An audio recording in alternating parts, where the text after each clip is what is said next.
good evening, doctors, and welcome to tonight's webinar. I'm Justin Ditkofsky, and I'm the Vice President of Healthcare Leasing at Cirrus Consulting Group. I'm also joined here this evening by Kerry Straine, the founder and CEO of Straine Consulting. And we have a joint webinar for you this evening, and we will spend the better part of 20 to 25 minutes discussing commercial real estate, lease negotiations, practice sales and acquisitions, and how that is relevant to the lease agreement and the real estate strategy for your practice.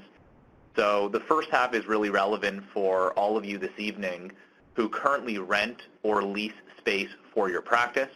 It is also relevant for those of you this evening who are interested in buying or building a practice, and also particularly relevant for anyone who is close to retirement and considering selling the practice in the next 5 to 10 years or sooner.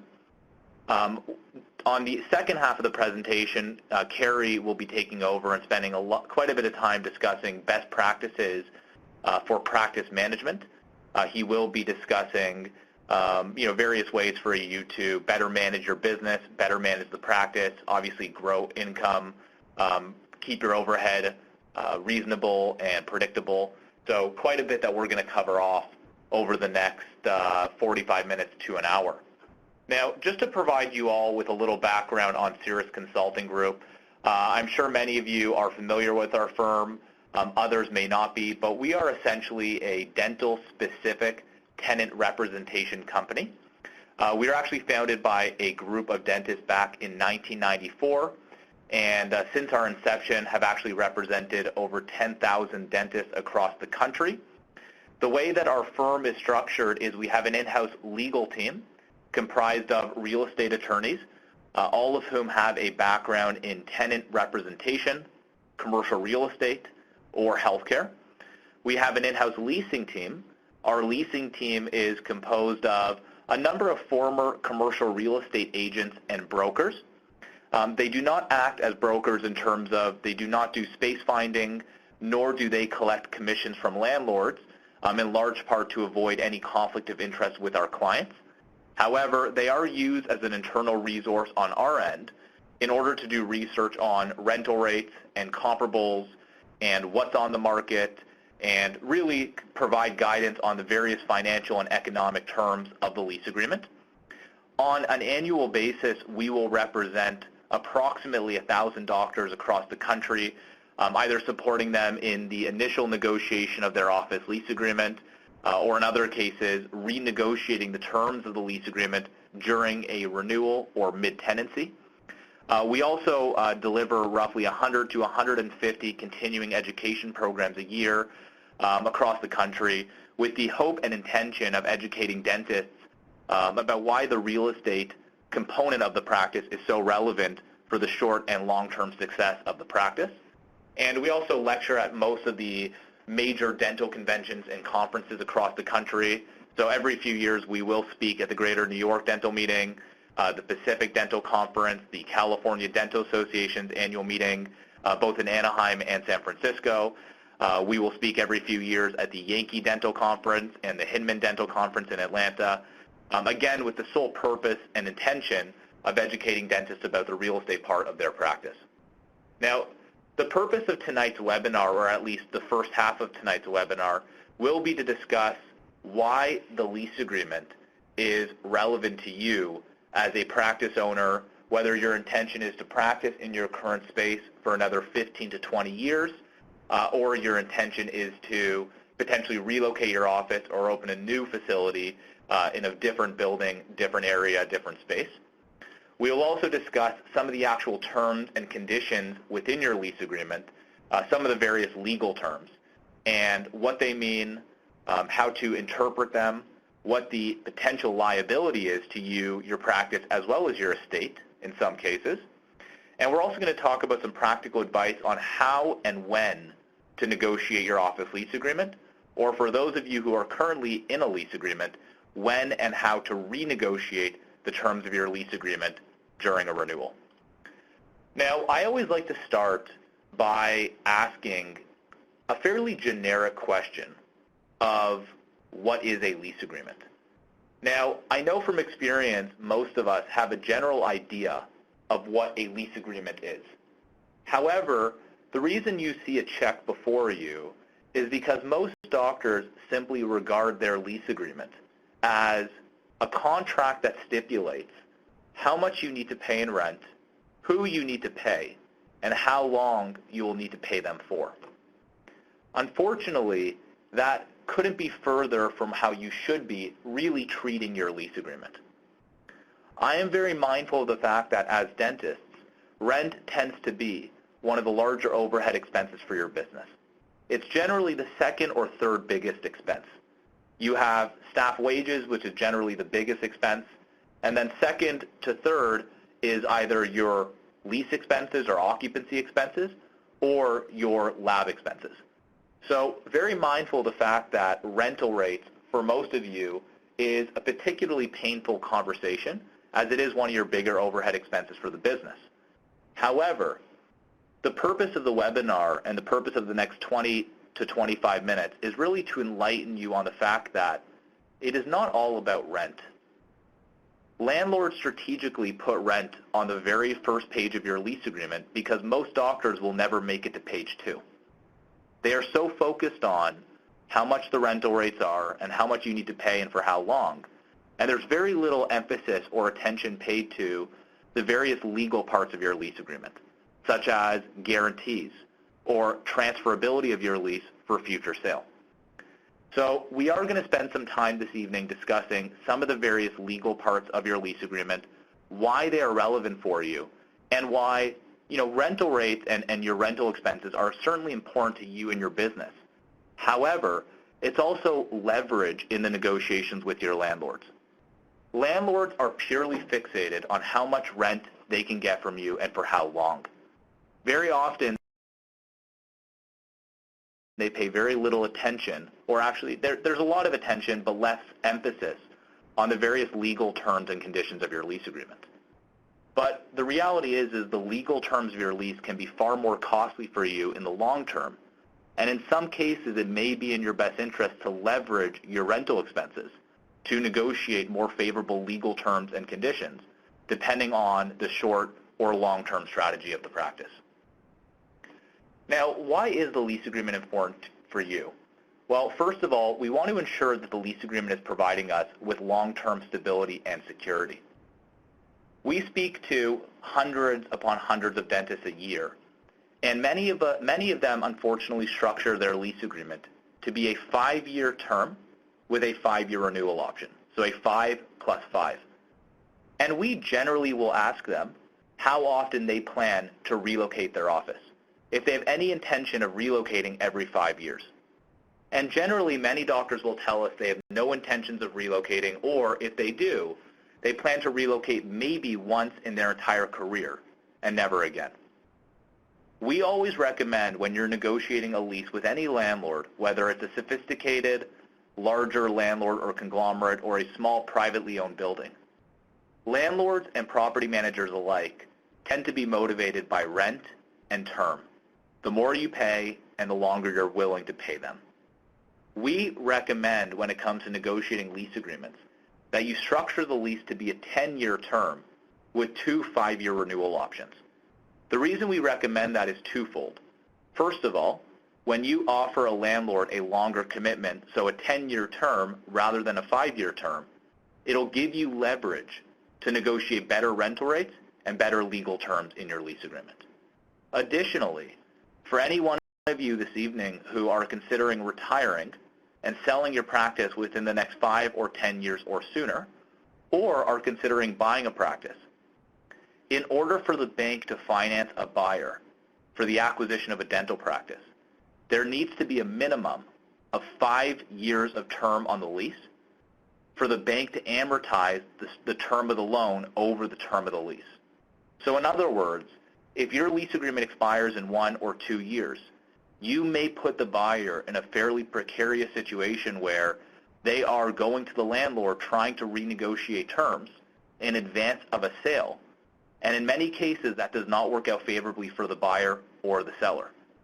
So by structuring the lease with a 10-year term with 2 5-year renewal options, not only do you put yourself in a better position to negotiate favorable terms with your building owner, you're also structuring the lease to give you long-term stability and security, but also enhance your flexibility to eventually sell the practice. Your lease agreement should also minimize risk and exposure. Many of you this evening, your businesses will be incorporated. Whether you're a professional corporation with a sub-S Corp, you're an LLC, PLLC, etc. It's beneficial that your business is incorporated for various liability purposes. Now, I know many of your financial advisors or accountants may have directed you not to incorporate because there's not really a tremendous amount of benefit from a tax standpoint. However, we recommend that every doctor incorporate their business to shelter the liabilities from their practice and the real estate part of their business from their personal assets. So for many of you this evening, even if you have incorporated your business, your landlord would have likely asked you to provide a personal guarantee. Now, for those of you who are familiar with the term personal guarantee, essentially what a personal guarantee means is that in the event of a dispute between you and your landlord has the ability lawfully to pursue legal actions against you, your family, and your estate, and go after all of your personal assets collectively. So from a liability standpoint, not ideal. However, it's not unusual for a landlord to tell you that you are not going to be moving into their building unless you provide a guarantee. If that's the case, what we need to do is negotiate limitations on the guarantee, as opposed to providing an unconditional guarantee like many of you have. Now, there are various ways to limit guarantees. You could put an expiry date. You could cap the value of the guarantee at a certain dollar value. But it's essential that we limit the liability to minimize risk and exposure for you, your family, as well as your estate. We also want the lease agreement to maximize flexibility. It's somewhat of a morbid topic, but many doctors don't realize what will happen to the obligations in the lease agreement in the event that you were to pass away. Now, we recommend in your lease agreement that you have a term called a death and disability clause. And essentially what a death and disability clause does is, God forbid you were to pass away, rather than your estate automatically assuming the risk and liability and obligations in your lease agreement, what a death and disability clause does is it provides your estate with options in terms of either terminating the lease agreement or having the ability lawfully to transfer and assign the lease agreement in the interest of selling the business with very limited involvement or interference from the landlord.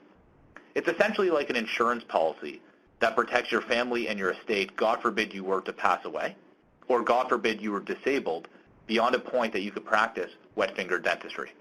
It will act in parallel to any disability or life insurance that you have or practice overhead insurance. But the wonderful thing about a death and disability clause is, aside from the fact that it protects your family and your estate, you will not have to pay premiums to have that clause, and it is transferable so that when you sell your business, it'll actually transfer to the benefit of the buyer who has assumed your lease agreement, which, as you can imagine, will make your practice far more attractive for sale. So we recommend to all doctors, whether you are in your late 20s or early 30s or in your 70s or 80s, that you have a death and disability clause really for the sole purpose of protecting your family and your estate. Lastly, as I mentioned earlier, we also want to make sure that the lease agreement is providing us with fair and affordable financial terms. Now, when I say fair and affordable financial terms, I'm not simply discussing rent. I'm actually talking about some of the additional expenses many of you incur on a monthly and annualized basis, particularly common area maintenance charges or additional rent or pass-throughs or property tax statements. I know for many of you that's a fairly sore topic, and for many of you it's also a frustration. Just so you know, we represent about 1,000 dentists a year, helping them either negotiate or renegotiate the terms of their lease agreement. We always amend the lease agreement to provide you, the tenant, with the ability to request detailed and itemized statements every year that will actually give you a daily breakdown of what all of these expenses are. And in addition to that, you'll also have the ability to audit those statements to ensure the common area maintenance fees and taxes and so on are accurate.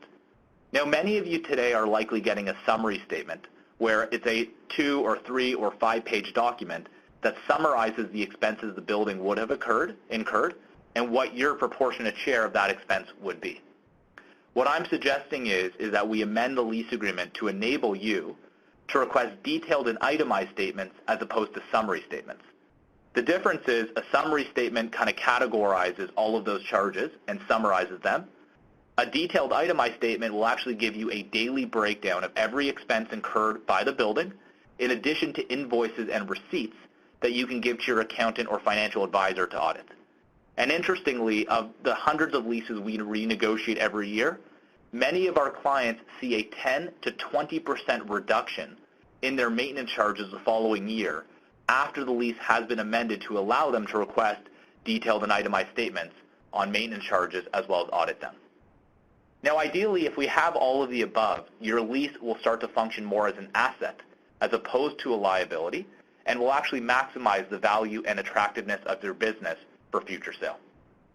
Now, for those of you thinking about eventually selling your practice, there are 3 variables that will factor into the value of your business. There is equipment, there is goodwill, and the lease agreement. Now, most of you would obviously be familiar with the fact that the equipment and the goodwill will factor into value.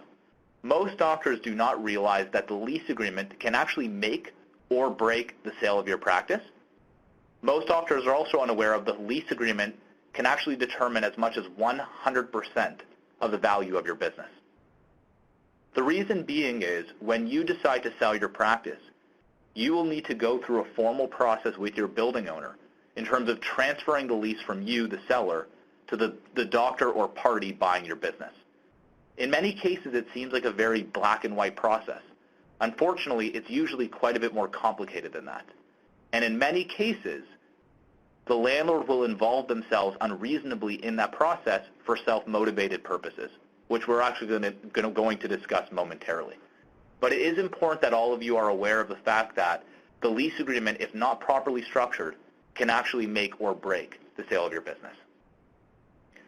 Now, what is actually in your lease agreement? So we spent some time talking about the option to renew, or the ability to renew your lease agreement when your lease is coming up for renewal or expiring. The clause you see before you is an example of an option to renew clause. The exact example is actually found in 90% of commercial leases across the country. If you were to read this, you would notice that there may be some language that is fairly ambiguous or open to interpretation, which, by the way, is done by design. As we go through the option to renew, you'll notice that it stipulates that the renewal option, as long as it is Dr. Joe Black that remains as the tenant, they will have the ability to renew. That essentially implies that the renewal option is personal to Dr. Joe Black and thus non-transferable. That one sentence there that many people would read and not think is an issue can actually jeopardize the sale of the business. It goes on to say that as long as you pay your rent and have not been in default, you will have the ability to renew. Unfortunately, if you notice the word default, that it is capitalized, the word default is capitalized strategically. The reason it is capitalized is because the word default is actually defined later in the lease agreement. Now, unfortunately, most of you would assume that default simply means you pay your rent, you're non-default. If you fall behind, you are in default. Unfortunately, the definition of default is usually about a page long. And oftentimes, it's more than simply rent payments being made on time. In fact, we just completed a negotiation for a doctor in Washington, D.C., who their landlord was unwilling to renew their lease and essentially was proposing a 30% increase in rent because, and I quote, the doctor had been habitually in default of her lease. When we contacted the landlord advised us that she had been in breach of her lease per the normal business hour section of her lease. She's actually in a retail center that has a Starbucks next door, and it was stipulated in her lease, like many of you will have, that you are required to be open a minimum of Monday through Friday from 9 until 5. She was closed for the last, or has been closed for the last 5 years or 6 years every Friday, and it was actually advertised on the door of her office.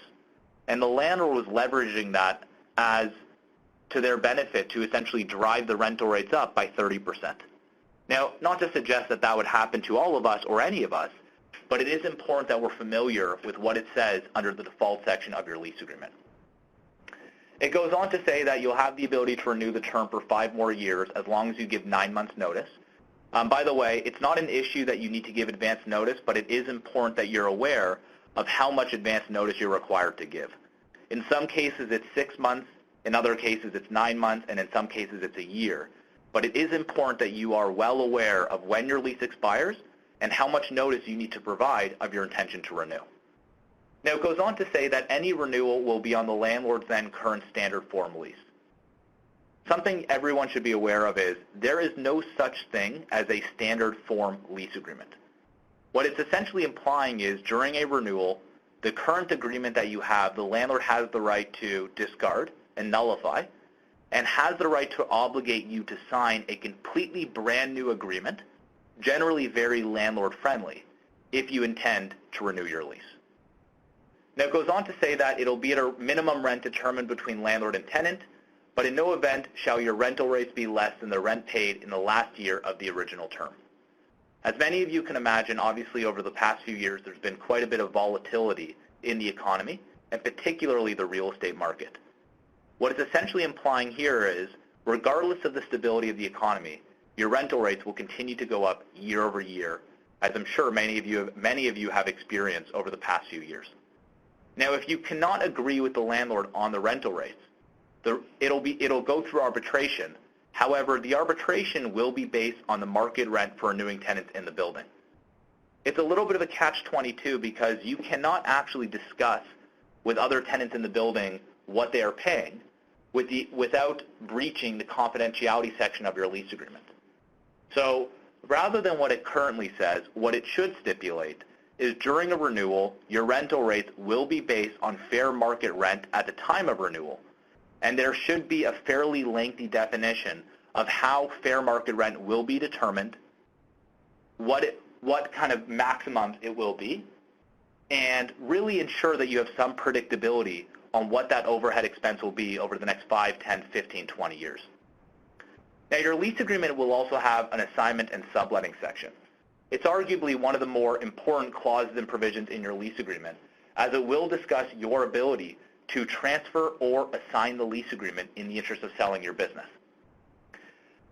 The example you see before you is found in 75% of commercial leases, and particularly 75% of leases for dental offices across the country. Now, the first thing that you will notice is, in the interest of transferring your lease agreement, or if you would like to transfer your lease to another person or party to sell your business, you will need to get the consent of the landlord. Now, it is common practice in commercial real estate that if your intention is to transfer your lease, that you will need to get approval from the landlord to ensure that the new tenant moving in is acceptable to the building. Now, unfortunately, the way it's currently drafted and the way it's drafted for many of you is you need to get consent. However, the landlord can arbitrarily grant or withhold consent. Now, some of you, it may stipulate in your lease that you need to get consent from the landlord. However, their consent will not be unreasonably withheld, which is quite an improvement from what it says before you. Unfortunately, for most, if not all of you, there will not be an explicit definition of what is considered reasonable or unreasonable grounds to not allow a transfer of your lease. And just so all of you are aware, what is considered reasonable grounds for a building owner or property manager to not approve a transfer or assignment of the lease agreement is if the transferee, the person taking over, does not have a tangible net worth greater than the transferor.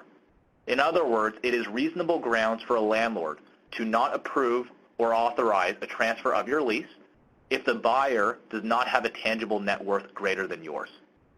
Now, some of you may be thinking, well, why would the landlord have any concern over my transfer of the lease? All they should be focused on is that my space is occupied and there is someone paying them rent. And that's a fairly logical way of looking at the situation. However, it's very far from what actually occurs.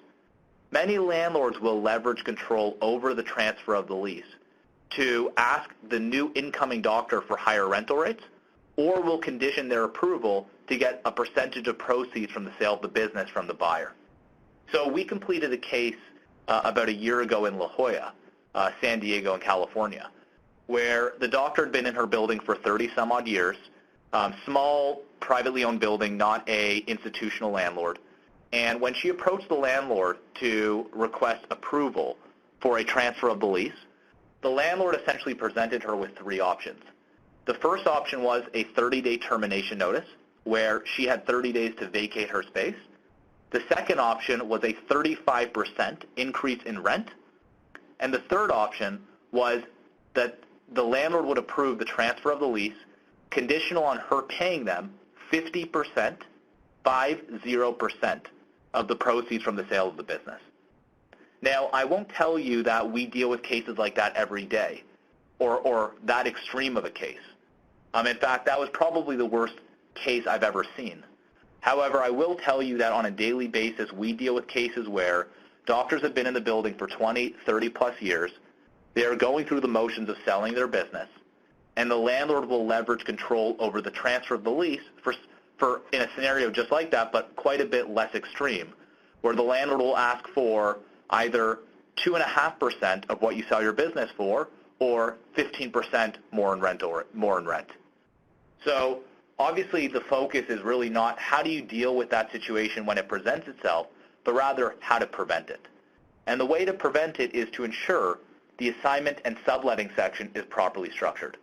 Now, for many of you, what you may have noticed if you were reading this over is it goes on to say that if you simply request approval for a transfer of your lease agreement, the landlord will have the right to terminate your lease agreement or revise the rental rates to the greater of the current market rent or 15% more than what you currently pay. Again, 75% of you tonight will have that in your lease agreement.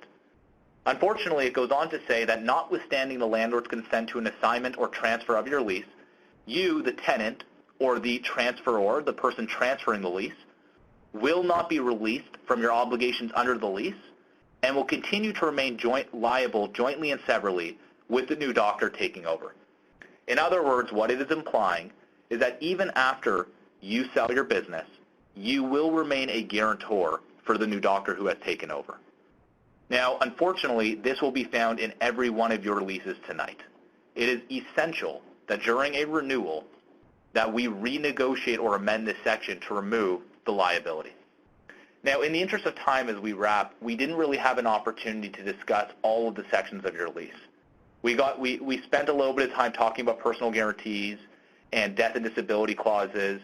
We didn't get to discuss relocation clauses or demolition provisions or surrender clauses or termination rights or financial statements. It is essential that your lease agreement be properly reviewed and properly structured to mitigate risk and liability. Now, for those of you who have a lease agreement coming up for renewal, we always recommend that during a renewal, if your intention is to renegotiate terms, financially or legally, or both, you should begin the process ideally 12 to 24 months before your lease expires. The reason we recommend that is because, unfortunately, most dentists do not start the process until their lease agreement is either coming up for renewal or expiring within 6 months. Unfortunately, many of you from experience would have learned painfully, landlords generally will not negotiate anything when you approach them with only 6 months of remaining term. The reason being is landlords understand that as a dentist, generally speaking, if you even wanted to pick up and move your office, it would take a minimum of 8 months, if not realistically more like 12 to 18 months to pick up and move. We recommend that you begin the process ideally 12 to 24 months out in order to maintain the highest degree of leverage in the negotiations with your building. This is arguably one of the most important things you'll learn this evening from my part of the presentation, and I do again encourage all of you to begin the process a year to 2 years before your lease comes up for renewal or expires. Now, when we get involved in negotiations, this is the actual 7-step process that we follow. We always start by getting a copy of your lease. We will then review everything cover to cover. We will have our leasing team do research on rental rates, market research, etc. We will then sit down or meet with our clients to discuss their strategy and long-term plans. Now, The market research component of it is relevant because we do want to get a sense for how much you pay in rent in comparison to going rent and rates in the area. We then will cater and build our strategy based on what you are looking to accomplish long term. Now, once we've developed our strategy and we actually commence negotiations with the building, we always start the conversation off by discussing the various financial and economic terms. The reason being is landlords are not terribly motivated to negotiate various articles or sections in your lease agreement. They're really more motivated by the financial parts of the agreement, which is why we always recommend that the negotiations begin on the financial or economic terms, because that's really what they care to talk about. Generally speaking, for a renewal, the financial part of the negotiations will take us between 6 to 8 weeks, if not longer. Once we've completed the financial negotiations, that is when we will renegotiate or negotiate the various legal terms. This is where we'll negotiate the option to renew, the assignment section, relocation clauses, death and disability, personal guarantees, non-competes, repairs and maintenance issues, common area maintenance sections, and so on. The legal part of the process is far more complicated than the financial part. And generally speaking, we need between 8 to 16 weeks to complete the negotiations of the legal. On average, when we get involved or retained by clients to renegotiate their leases during a renewal, it is usually a 110-day process beginning to end, which again is why we encourage everyone to begin the process, ideally a year to 2 years before your lease expires. Now, one of the services that we provide is our critical dates and risk analysis. Essentially, it is a lease review. During our lease review, we will get you to email or fax us a copy of your lease agreement. We will then set up a 1-hour conference call with you to discuss, first of all, what is your vision and plan for the future. We will then walk you through the various legal parts of your lease and explain in layman's terms what the issues are, how to resolve them, and how to make sure your lease agreement is set up properly to minimize risk and exposure, but also we will help you develop a strategy moving forward to renegotiate the terms of your lease to ensure future sale of your business. Now, we normally charge a flat rate of $1,495 for our lease review service. However, for all of you this evening who are interested in having us take a look at your lease and provide some feedback on the various financial and legal parts, the lease review service is actually completely free of charge. There is no cost, there's absolutely no commitment whatsoever. The only thing that you are required to do is you need to email me within the next 24 hours that you would like to take advantage of the complimentary lease review.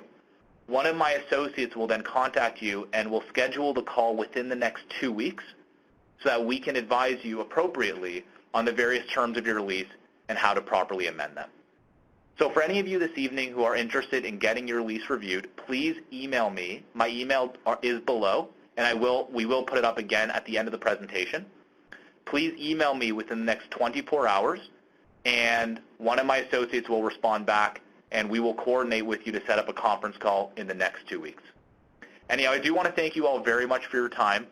Without further ado, I'm going to allow Kerry to take over, and he's going to talk to you a little bit more about the business side of running your practice, how to improve bottom line, growth, and so on. So Kerry, I'll leave it to you.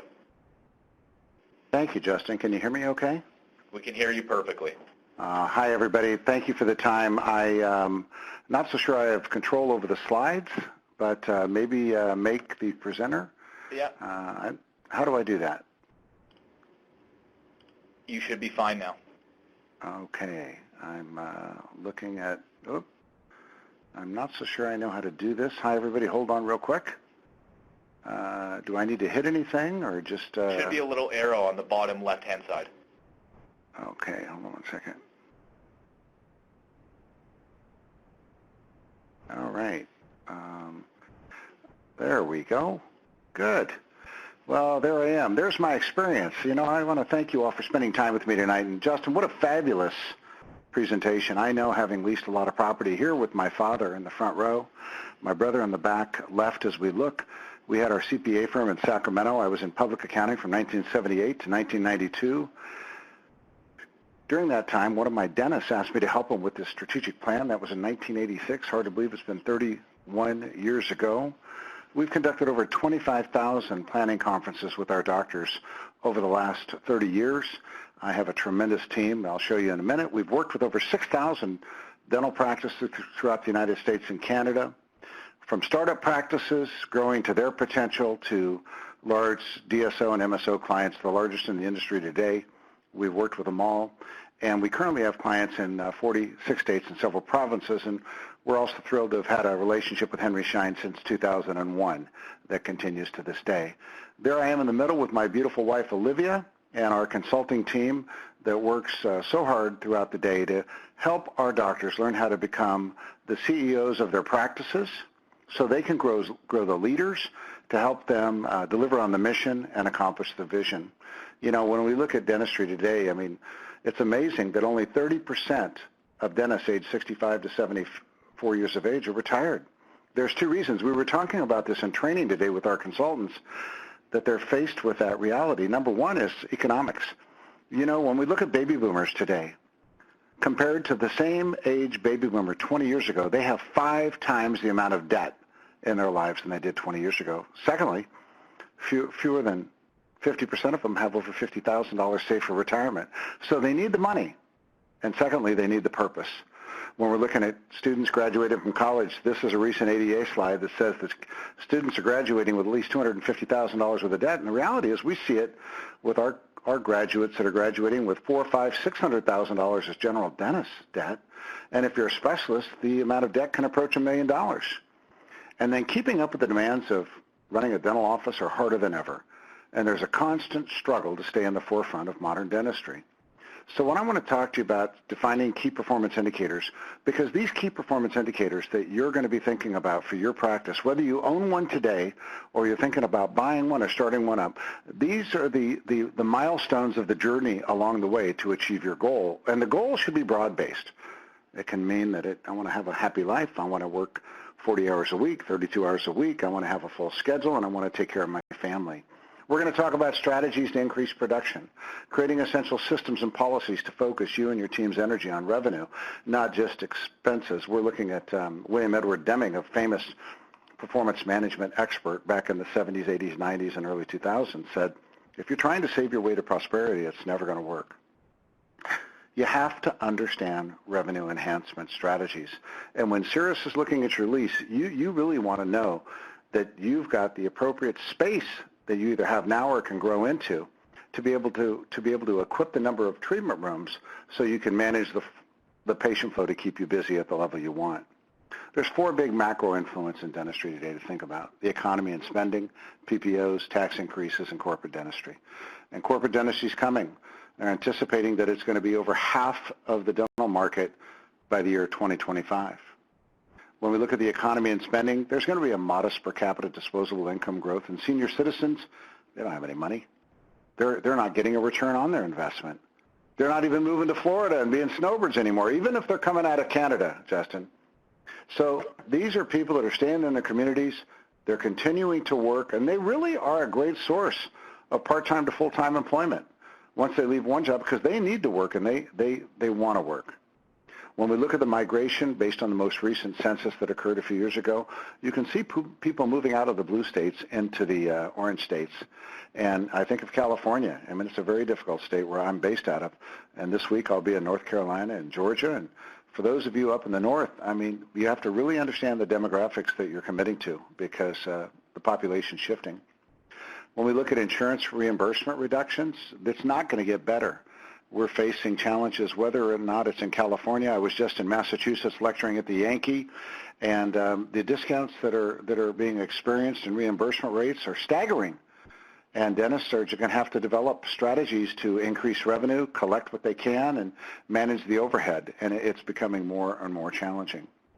It's not going to reverse. Let me come back to that slide. It didn't come up. But tax increases. This president says he's going to cut taxes, but they've got to get taxes somewhere. So who knows where they're going to get it, and who knows what the magic of Washington, D.C. is going to yield for us as citizens. But with $20 trillion worth of debt, it's going to be staggering, and we're going to have to pay particular, keen, close attention to how we're running our business and managing our patient flow, generating the production and cash flow and profitability we want. Corporate dentistry. You probably see them in your neighborhood, Heartland Dental, Aspen Dental, Pacific Dental, and I've represented some of these groups. And they are committed to a standard of care. They are committed to training. And they are committed to operating a business beyond the hours and service commitments of a lot of the general dentists today. So let's look at some business of dentistry fundamentals that you can bank on to take back with you in the development of your strategic plan. I believe in 5 success strategies when I'm thinking about developing a strategic plan for a client. Today I was talking to a group in the Central Time Zone. They had 14 locations when they were doing about $20 million in revenue. So just break it down. It's about $1.6 million per practice. And as we looked at that, they often had 8 ops, 10 ops, 12 ops, 14 ops. And I talked to them about, just step back and operate their practice as if they're just a 4-operatory practice. Think about developing a care team. Whether you're a sole proprietor, a 2-doctor practice, a 20-doctor, 1-location practice with 80 operatories, we see it all. Or whether you're a group, a client of ours with over 100 locations, we always come back to the relationship between the dentist and the patient, supported by the assistants and hygienists. So in these 5 success strategies, I'm telling you, having developed the strategic plan for over 6,000 practices, it's what we use as the foundation in moving forward with a client. Number 1 strategy, you want to achieve a targeted patient base scheduled, if you're a general dentist, of at least 1,200 to 1,500 patients scheduled in continuing care per doctor. 2 doctors, 3,000 patients. 3 doctors, 4,500. 10 doctors, 15,000. Years ago, back in the 80s when I started out, there was the theory of group practices, and that 1 dentist and 2 and 3 and 4 and 5 dentists and their team of hygienists could be interchanged with other providers to continue with the development of the treatment plan. Well, how would you feel if you were the patient? Patients today are smart. They have a lot of information, and they want that personal relationship. So if you've got an 8-operatory practice, you need to think of how you're going to use it. I personally would advise you to have 4 ops for the 2 doctors and 4 ops for the 4 hygienists, because those 3,000 patients that are in 4-operatory schedule are going to have your practice produce $3 to $3.6 million worth of revenue. Number 2, to get there, you're going to have to perfect your treatment planning philosophy. Your team needs to know how to represent you when you can't represent yourself, how to educate the patient.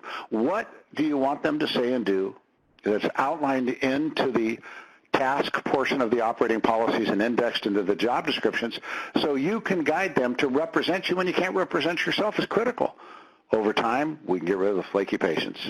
You always need new patients to replace the ones who move away, pass away, and write bad checks. And as we continue to grow the practice, we can work at increasing the collection rate. And here's where our clients, that once they're full in strategy 1, 2, and 3 are working, then of course they can begin to move out of network with their insurance companies that they're in that are not paying them well, and work at securing relationships with higher reimbursing patients. And knowing what some of the insurance companies have in store for the next 10 years to move out of network or move out of the insurance business, I think eventually any of you that are thinking about being in dentistry for the next 10 to 20 years have got to come to the terms of the fact that, that reimbursement based on the current insurance participation may not be there in the future. And then, of course, we look at step 5. If everything's working well, we can expand our provider base and build opportunities for additional providers to join your team so that they can go ahead and help you contribute in the commitment of your mission so you can accomplish the vision that you've put forth. This is our profitability formula. We know that if you want to increase your profitability over on the right, well, a lot of people focus on decreasing expenses, and there's no doubt with Ciris, you can manage your expenses. Everything Justin talked about is going to be absolutely critical in managing your profitability once you take over that lease or renew it. But when you look to the left, we've got to look at increasing annual appointments or increase the revenue per patient appointment or increase the collection rate to drive profitability, because there's only so far you can go on expenses. And when I talk about having a 1,500 patient base group, what I'm talking about is 1,500 patients that are allowing you to produce, on average per year, $1,000 to $1,200 per patient in continuing care.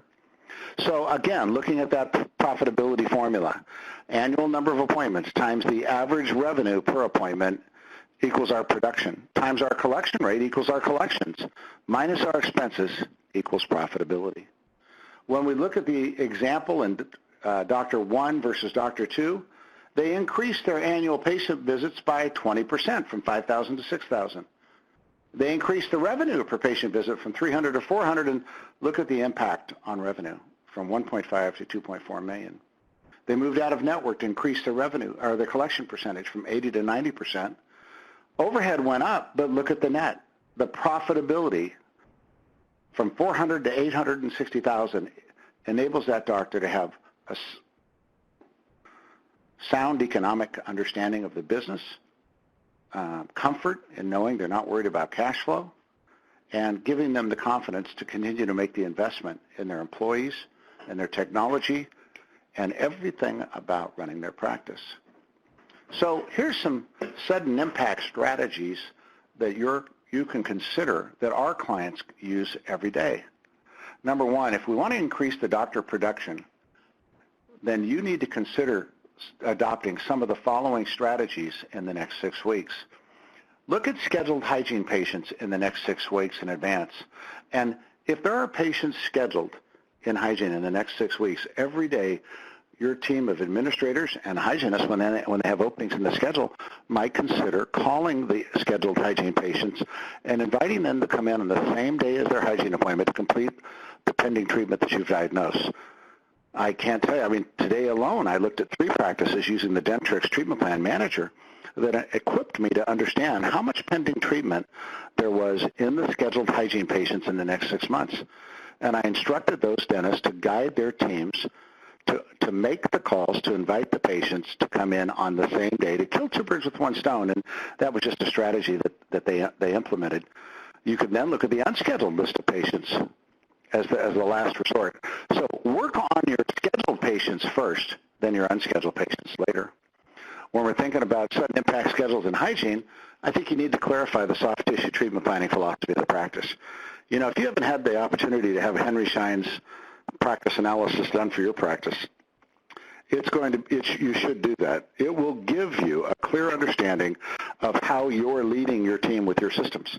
And when we see that fewer than 5% of all patients seen are billed out as if they have periodontal disease, that's just a clear system failure that needs to be addressed. Starts with charting accurately. I was looking at a practice today on the East Coast, and there was pocket depths listed, but no gingival margin and clinical attached for loss or bleeding on probing, and it's no wonder that the patients don't understand the work you want to do for them. How about reappointing 100% of all patients? Today I talked to a doctor on the East Coast as well, and this doctor thought that they had, out of their 1,200 patients, they had at least 80% of them reappointed. When we ran the report, it was only 240 of the 1,200 patients. I literally had to count them by hand. You want to think about your periodontal maintenance patients and not only book them for the 90-day, but the 180-day appointment as well, so that they maintain the relationship with their hygienist that they're committed to. Do you offer adult fluoride? Do you offer adult sealants? And what percentage of your patients should be in periodontal maintenance? Do the math. It's not algebra. Let me tell you how we start with a continuing care policy in our office. We start by defining your clinical philosophy that describes whether someone's either periodontally healthy or not. Then we conduct a survey of the last 30 days, assuming the radiographs and the periocharting information are accurate. If not, we need to get it accurate and then begin a 30-day survey. Once we conduct the survey of all the patients you've seen, we'll know what percentage met the criteria to say they're no longer a prophy. And that begins your journey. A journey to help patients in a way that they deserve to be helped. Because ultimately, every practice has a maximum number of patients you can manage, and it's equal just to how many people you can fit into hygiene. So the goal is to take care of them. You know, if patients aren't in continuing care, they're not active, they're not going to complete treatment plans, we're just transitioning into crisis. So what model are you thinking about? 1 doctor, 1 hygienist, 600 patients. 1 doctor, 2 hygienists, 1,200. 3 hygienists, 1,800. The more patients you have in continuing care, the more recession-proof your business will be. So as we think about it, can your practice in producing $1.4 million with 1 care team, you, your 2 hygienists, 2 assistants, 2 administrators, end up producing and collecting enough to make your economic boat float, this happens when and achieves these results due to strategic planning, a defined vision, defined policies, dedicated owner, and a committed team. Then, of course, when we grow beyond that, then, of course, Ciris is going to step in and help you negotiate a new lease space and expand the facility, and we grow there. When all this is happening in the first doctor, we have more than 1,200 patients, and I have to tell you, in looking at so many practices, the quantity of patients dental practices have today is staggering compared to the number that are in continuing care. It's just a missed opportunity, and ultimately you may need to move out and move into a new facility. All these things provide you with opportunities. When we have that opportunity to grow and serve others and have an economic formula that wins for you, that's going to give you not only fun and financial reward, but fulfillment. So what limits your production? Do you not have enough patients? I usually don't see that. Do you don't have enough hygienists? I usually see that. Do you have enough treatment rooms? I usually see that people do. Number of dentists? Well, we can't keep one fully busy, so why don't we accomplish that before we expand? So the question becomes, how effective is your vision? Do you have written operating policies, the curriculum at your university to guide your team to understand how to do the job as if they're you? Are you effective at leading and monitoring and managing them and coaching them? The management system you have today is creating the results that you have today. If you want a different set of results, you've got to learn to implement a new management system. So that's going to require leadership and an overall plan, but you can do it. Anything's accomplishable on one condition: you want to. So when we work with a client, we start with the Straine Management System Foundation. I believe execution is considerably more important than good vision. We just need to execute. We need to know we're going to go somewhere. We're going to learn new behaviors. We're going to implement them, and as people do, you're going to give them high fives. You're going to give them the positive reinforcement to shape them into becoming the leaders that you want. So when I think of the patients that are coming in, waiting for that slide to come up, I'm looking at we'll move right to the benchmarks. When I start casting a vision, and these are the critical benchmarks for your practice, how many patients are you going to have in continuing care? Let's look at the number of patients who've walked in that door in the last 24 months. What percentage of them do you think should be in continuing care? Because that's going to be your feeder. Then, how many new adult patients do you need each month to replace them? What are we going to do about the unscheduled patients? Commit to reactivation and having a success rate of reactivating patients. How about our case acceptance, new and existing patient percentages and the dollar amount? The dollar amounts has got to exceed your monthly goal for the doctor. We need to keep our accounts receivable balance in check. You're not a bank. You don't want to be owed money from patients. Keep your adjustments as planned and schedule the goal and reduce missed appointments. And if we do that, we're going to make a lot of headway. This protocol of patient flow on the right identifies each step as the patient's walking through the practice. And the operating policies that we need to design, the new patient policy, the radiographic continuing care, and the problem-focused patients, all guide the team to understand how to deliver on your mission and perform the behaviors using the equipment in your facility that you've planned. That gets us down to the treatment plan so we can make a financial arrangement. The day comes and we can then also schedule it, confirm it, deal with late patients, missed appointment, and ultimately reactivate our patients. So these are the 10 operating policies that, along with your management system, that once your team learns how to do the job, now they can implement. And the management system's a critical step. It's comprised of the structure, your organizational flow chart, your policies, your employee handbook, all the things you're going to need to onboard a team. The process, how do you lead them to do the job as if they're you? Training, huddles, staff meetings, these are meaningful moments. You as an employer are 100% required to create an engagement-oriented practice. You're 100% responsible for creating engagement. The team is 100% responsible for becoming engaged. And then last are the feedback tools. What did we achieve every day? And you're to use that feedback tool as the very first element of your morning huddle to say to the team member, yesterday we saw 28 patients, 27 reappointed. You guys were incredible. Yesterday we had $13,000 worth of pending treatment come in the door, and you got 12,000 of it scheduled. I can't thank you enough. You made 14 reactivation calls, got 6 people to reappointed. There were 10 unscheduled family members. You got 8 of them to say yes, and you invited 3 people to become members of the practice. Whatever it is, this is where you use the feedback tools to give you the ammunition to provide positive reinforcement. Objectively, descriptively, using the strategies we call the 3 A's in positive reinforcement of attention, approval, and appreciation. And if all that's working because your team understands the written operating policies, well, then we're going to make headway, the headway you want. So you're in the people business. The businesses don't grow, people do. And when you grow people, then we're moving in the right direction. So meet with your advisory team. Find out, where are we? Where do we go for this year? Establish every benchmark for your practice. Prepare your budget. Know what you intend to accomplish. Create and update your policies and your management system, and guide your team and yourself to purposeful execution and the attainment of your goals. So if you'd like to talk about where your practice is and where you'd like it to be, we'd like for you to get a hold of Stephanie Gonzalez. Stephanie is our business development manager at Straine Consulting, and she can be reached at the corporate office at 800-568-7200. Call her at 916-836-3406, or reach her at stephanie@straine.com and schedule a 1-hour consultation to think about what strategies you can employ to more successfully reach your goals today. So it's time to get connected, and I thank you all for your time, and I wish you all the best. Justin? Thank you. Yeah, Kerry, that was wonderful. I really appreciate you joining us this evening. And doctors, thank you all very much for your time.